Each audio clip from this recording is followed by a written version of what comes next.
Бишкек абанын булганышы же жөнөкөй айтканда түтүндүн жыштыгы боюнча экинчи орунда турат. Борбор шаарыбыздын үстүнөн каптаган ыш уулуу.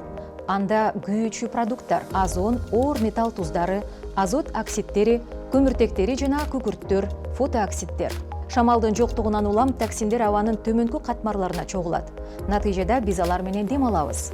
Түтүн балдар үчүн да, кара адамдар үчүн да кооптуу. Өзгөчө гипертония менен ооругандар, вегетативдүү кан тамырдын жыйрылышы, жүрөктүн мыкчылып сайгылашып оорушу, астма, бронхит, өпкөнүн көөп чыңалуусу менен ооруган адамдар үчүн коркунучтуу. Ал баш ооруну, энтигүүнү, дем алуунун кыйындашын жана ал тургай токтоп калышын, көздүн, мурундун жана тамактын былжырлуу челинин сезгенүүсүн чакырат. Шаарды булгаган бул түтүн каптаганда дарыгерлерге кайрылуулар көбөйөт.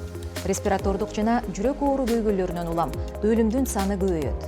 ДСО маалыматы боюнча атмосфералык абанын булганышы 2016 жылы мөөнөтүнөн мурда келген 4 миллион өлүмдүн себеби болду.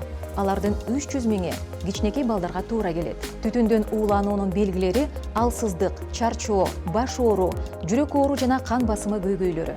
Мындай учурда бир нече күнгө шаардан чыгып кетүү же тышка тез-тезден чыгуу керек. Кечкисин сейилдөө үчүн парктарды жана скверлерди тандоо, ошону менен бирге бет кап тагынуу керек. Үйдүн эшик жана терезелерин бекем жабыңыз. Күн сайын нымдуу тазалоо жасаңыз. Абаны фильтрлөөчү жана абаны тазалоочу кондиционер койдуруңуз. Душка бат-баттан түшүңүз, суусундукту көп ичиңиз жана витаминдердин дозасын көбөйтүңүз.